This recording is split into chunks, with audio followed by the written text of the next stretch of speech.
Bonjour à toutes et à tous. Nous nous retrouvons pour des nouvelles de Roinville-sous-Jourdan, qui vont être consacrées ce mois-ci aux élections présidentielles. Donc, d'une part, je souhaitais revenir sur les résultats du premier tour, notamment en termes de participation et de résultats électoraux, et puis d'autre part, tracer quelques perspectives pour le second tour de demain. Donc, élection présidentielle qui est un événement majeur pour notre commune, mais aussi pour le pays. Donc, sur le premier tour, je tenais à toutes et tous vous féliciter puisque nous avons eu un taux de participation qui est très élevé, de l'ordre de 80,20%. On a eu 774 votants sur 990, qui est un chiffre quand même de haute qualité. Et donc merci à vous pour votre mobilisation, c'est important pour le pays et pour notre démocratie locale. S'agissant des résultats, donc la première place est occupée par Emmanuel Macron avec 30,65% des suffrages, la seconde par Jean-Luc Mélenchon avec 21,46% des suffrages. Marine Le Pen arrive en troisième position avec donc 20,31% des suffrages. En quatrième position, vous avez Éric Zemmour avec 7,15%. Cinquième position, Valérie Pécresse avec 6,64%.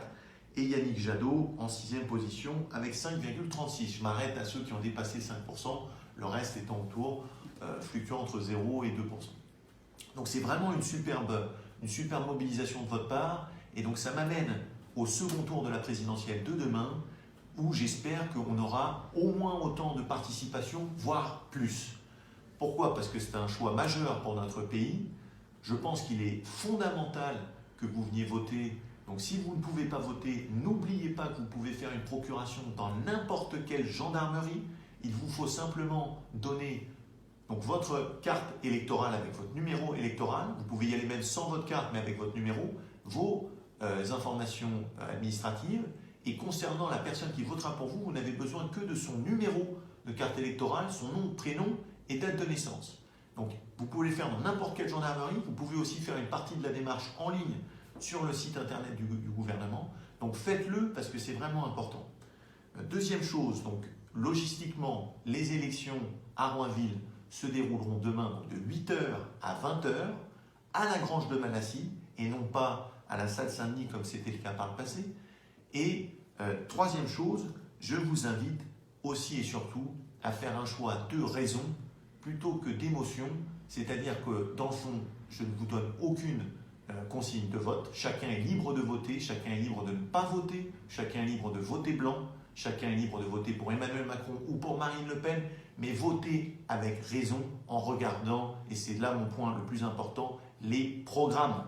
Puisque au-delà des personnes pour lesquelles vous votez, on vote surtout pour des programmes et des choses, des événements, des projets qui auront des conséquences sur nos vies privées, nos vies quotidiennes et la vie de la commune de Roinville-sous-Jourdan. Donc vraiment, c'est un choix important. Je sais qu'il y a une forme de désaffiliation ou des personnes qui ne veulent pas voter, qui sont déçues, notamment par le fait que certains candidats ne soient pas présents.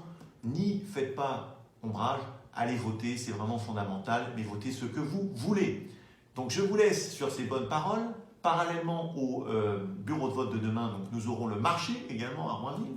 Donc je vous invite à y aller. Il y aura donc nos exposants habituels, plus quelques-uns. Et surtout pour le mois prochain, on prépare un marché beaucoup plus large, avec aussi quelques surprises en termes de cadeaux pour certaines femmes qui fêteront la fête des mères. Toutes les femmes d'ailleurs, qui sont mères.